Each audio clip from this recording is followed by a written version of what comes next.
안녕하세요 여러분. 오늘은 인체 방어작용 마지막 4차시 혈액형과 면역 관련 질환들에 대해서 다뤄보도록 하겠습니다. 여러분들 혈액형에는 A형, B형, O형, AB형 이렇게 네 가지로 나눈다는 거 다들 잘 알고 있을 겁니다. 이것을 ABO식 혈액형이라고 하는데요. 이 혈액형들은 어떻게 구분이 되어지느냐? 적혈구 표면에 있는 응집원의 종류에 따라서 혈액형을 나눠볼 수 있습니다. 응집원이 뭐냐면 우리 앞에서 면역과정 이야기하면서 계속해서 항원을 이야기했었어요. 항원은 면역 반응에서 인식되어질 수 있는 물질이었었습니다. 그 항원이 적혈구 표면에도 존재하고 있는데 혈액형에서는 이 항원을 응집원이라고도 다른 이름을 붙여서 부르기도 합니다. 결국 적혈구 표면에 어떤 항원이 있느냐, 즉 어떤 응집원을 가지고 있느냐에 따라서 A형, B형, AB형, O형 네 가지 중에 하나가 결정되는 것이고, 간단하게 생각하자면 결국 이 A와 B라고 하는 응집원들은 이름표라고 생각하셔도 되겠네요. 적혈구 표면에 이름표 A가 있으면 A형이 되는 것이고 이름표 B가 있으면 B형이 되는 것입니다.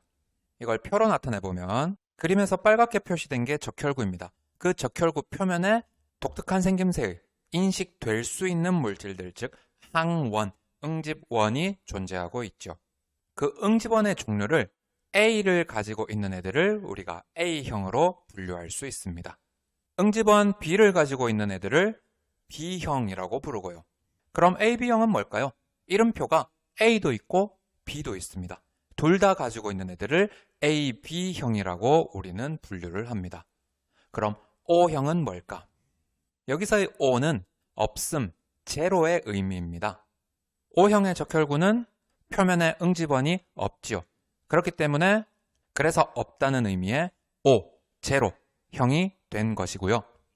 항원이 있다면 이들을 인식하고 결합하는 항체 역시 존재합니다. 그리고 이 항체도 혈액형에서는 응집소라고 하는 또 다른 이름으로도 부르기도 합니다. 응집원에는 A와 B가 있었어요. 그럼 응집소에는 뭐가 있느냐? 알파와 베타가 있습니다. 제시된 문장에서 응집소는 혈장에 있다고 되어 있는데 우리가 흔히 피라고 부르는 혈액은요, 혈구와 혈장으로 이루어져 있습니다. 혈구는 적혈구, 백혈구, 혈소판과 같은 피 속에 있는 세포 성분들을 혈구라고 부르고, 혈장은 혈액에서 이 혈구, 세포 성분들을 제외한 나머지 액체 부분을 혈장이라고 부릅니다. 여러분이 공부를 하다 보면 어떤 자료에서는 혈장이 아닌 혈청으로 제시가 되는 경우도 있을 건데, 혈장과 혈청의 차이는 혈액 응고에 관여하는 물질들이 있느냐 없느냐의 차이입니다. 있으면 혈장, 없으면 혈청으로 분류할 수가 있거든요. 따라서 우리가 혈액 응고에 대해서 고려하지 않는다면 혈장과 혈청은 크게 구분하지 않으셔도 상관은 없겠습니다. 아무튼 항원, 응집원을 인식하고 결합하는 항체가, 응집소가 혈액 속에, 혈장 속에 존재하고 있습니다. 네 가지의 ABO식 혈액형은 각각 이 중에서 어떤 응집소들을 가지고 있느냐? 자, 애니메이션 순서가 조금 뒤죽박죽 나왔죠? 응집소 알파는요, 응집원 A를 보고 공격을 합니다. 응집소 베타는 응집원 B를 발견하면 공격을 합니다. 즉, 그 말은 A형의 피 속 적혈구에는 응집원 A가 있습니다. 그럼 이 사람의 혈액 속에 응집소 알파가 있다면 어떻게 될까요? 나의 알파가 내 A를 공격하면서 응집이 되고, 즉 핏덩어리들이 생기게 되면서 혈관을 막아버리게 될 겁니다. 그럼 나는 생명이 위험해지게 되겠죠. 반면 A형인 사람의 피 속에서 응집원 B가 보인다고 해봅시다. 그럼 내 몸의 면역체계에서는 이 응집원 B를 가지고 있는 녀석들은 내 몸에서 만들어진 것이 아닙니다. 즉 침입자인 거예요. 침입자면 어떻게 해야 되죠? 공격해야 되죠. 그래서 A형인 사람의 피 속에는 응집원 B를 인식하고 공격하는 응집소 베타를 가지고 있습니다. B형인 사람의 혈액도 마찬가지. 응집원 B를 가지고 있는 B형이 응집소 베타를 가지면 생명이 위험합니다. 하지만 B형의 피 속에서 응집원 A가 보인다면 이건 침입자죠. 공격해야 돼요. 그래서 A가 보이는 족적 공격하기 위한 응집소 알파를 B형은 가지고 있습니다.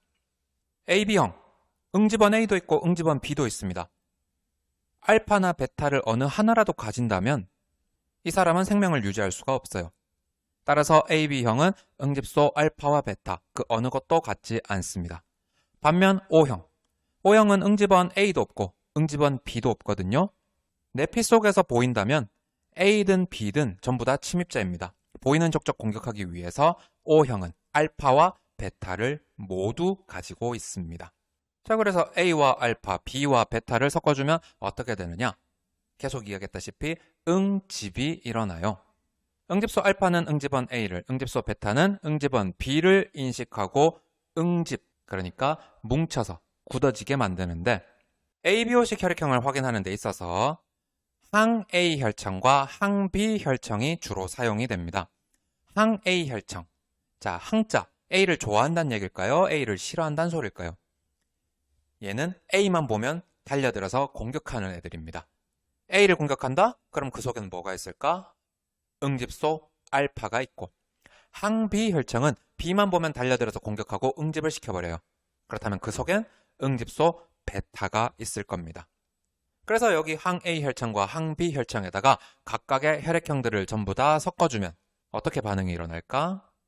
시간이 약간 지난 후 관찰을 해보면 그림과 같은 결과가 나타나는 것을 확인할 수 있습니다. 항 A 혈청에 들어있는 알파가 A형의 응집원 A를 공격해서 응집이 일어났죠.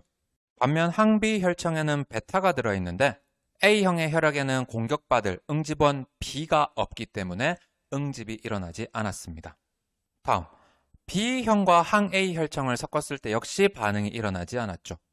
항 A 혈청은 알파가 들어있어서 응집원 A를 공격하는데 B형의 혈액 속에는 응집원 A가 없잖아요. 응집원 B만 있습니다. 그래서 응집이 안 일어난 반면 이 B형의 응집원 B는 누구에게 공격을 받는다? 항 B 혈청에 들어있는 응집소 베타에 의해서 공격을 받아서 응집이 나타났네요. AB형, 응집원 A도 가지고 있고 응집원 B도 가지고 있습니다. 그렇다면 항 A 혈청의 알파에 의해서도 공격을 받고요. 항 B 혈청에 있는 베타에 의해서도 공격을 받아서 두 가지 경우 모두에서 응집이 나타납니다. 반면 O형은 응집원 A, B 그 어느 것도 갖지 않습니다. 그렇기 때문에 항 A 혈청의 알파나 항 B 혈청의 베타에 의해서 공격받을 대상이 없어요. 그래서 O형을 이들 혈청과 섞어주었을 땐 응집이 나타나지 않습니다. 이러한 특징을 고려해서 혈액형 간 수열 관계를 생각해 볼 수가 있는데요. 자, 이렇게 네 가지 혈액형이 있습니다. 여러분이 일반적으로 알고 있는 상식 있을 겁니다. 뭐죠? O형은 누구에게나 수혈해 줄 수 있고 AB형은 누구에게나 수혈을 받을 수 있다. 이 상식이 참일까요? 거짓일까요? 답은 참일 수도 있고 거짓일 수도 있습니다. 이것이 참이 되기 위해서는 조건이 하나가 붙습니다. 뭐냐? 소량 수혈할 때에만 이 관계가 가능합니다. 그럼 대량으로 수혈할 때는 어떻게 해야 되느냐?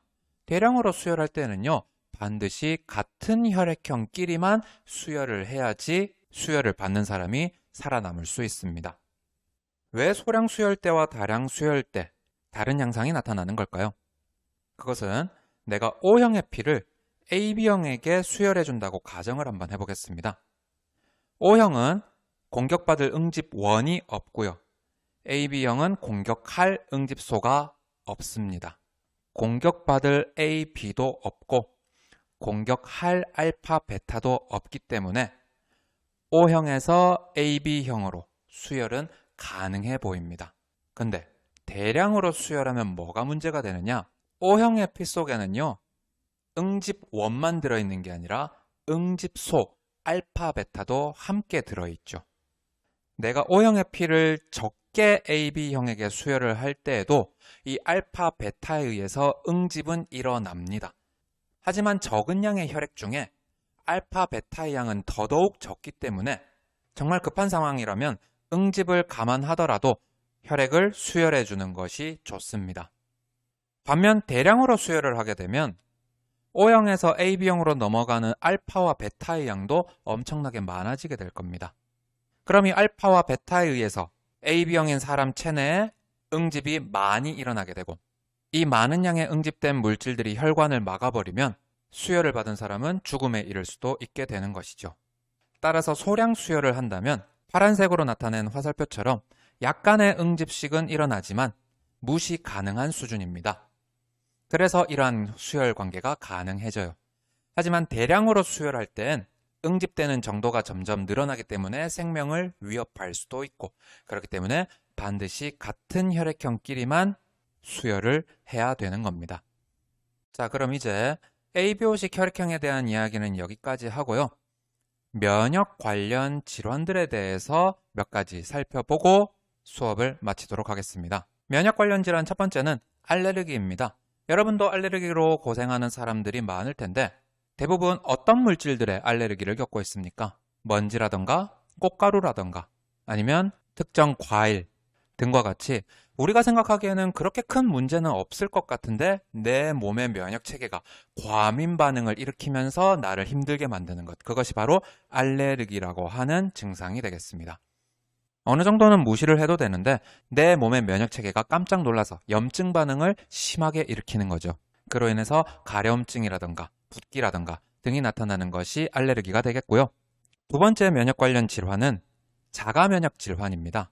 내 몸의 면역세포들은 침입자를 공격해야 되는데 자가 면역 질환은 이 면역세포들이 오작동을 일으켜서 침입자가 아닌 내 몸의 세포들을 공격하는 것을 이야기합니다.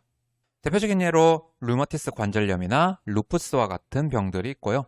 세 번째, 마지막 면역 관련 질환은 우리가 흔히 에이즈라고도 부르는 후천성 면역 결핍증이 있습니다. 이 후천성 면역 결핍증은 HIV, 사람 면역 결핍 바이러스가 원인이 돼서 걸리는데 이름에서 알 수 있다시피 이 바이러스에 감염이 되고 증상이 진행되면 내 몸의 면역 체계, 특히 그 중에서도 특이적 방어작용이 완전히 무너져 내리게 됩니다. 그 이유를 그래프를 가지고서 설명을 해보면 HIV 바이러스에 감염되고 나서 한동안은 HIV 바이러스 수가 증가하다가 다시 감소하는 것처럼 내 몸에서 사라지는 것처럼 보입니다. HIV 바이러스 수가 감소하는 이유는 내 몸에서 정상적인 1, 2차 방어작용이 일어났기 때문에 그렇습니다. 보조 T 림프구가 대식세포에 있는 항원을 인식하고 그로 인해서 특이적 방어작용이 일어나고 항체도 생성되어지고 항체에 의해서 붙잡힌 바이러스나 감염된 세포들이 제거되기 때문에 처음에는 병이 낫는 것처럼 보입니다. 하지만 시간이 지나면서 문제가 나타나기 시작하는데요. 사라진 줄 알았던 HIV 바이러스는 사실 사라진 것이 아니라 보조 T 림프구 속에 숨어서 증식을 계속하고 있었습니다. 이때를 잠복기라고 부르는데 잠복기가 대략 한 5년에서 10년 정도 됩니다. 그 시간이 지나고 나면 HIV 바이러스는 보조 T 림프구를 파괴하면서 배출되고요. 보조 T 림프구는 에이즈가 배출되면서 파괴되기 때문에 그 수가 점점 감소하게 됩니다. 보조 T 림프구가 파괴되면 2차 방어작용이 일어날 수가 없죠. 2차 방어작용이 일어나지 못한다? 그러면 항체의 농도도 점점점 감소하게 됩니다. 그림에선 HIV의 항체 농도라고 제시가 되어져 있지만 HIV에 대한 항체뿐만이 아니고 거의 모든 병원체에 대한 2차 방어작용이 제대로 일어날 수가 없게 됩니다. 그로 인해서 에이즈 환자는 강력한 방어작용인 2차 방어작용 능력을 상실하게 되는 거죠. 말 그대로 면역이 결핍이 되는 겁니다. 자, 여기까지 인체의 방어작용에 대해 4차 시에 걸쳐서 대략적으로 살펴보았습니다. 수업은 여기까지 하도록 하겠습니다. 감사합니다.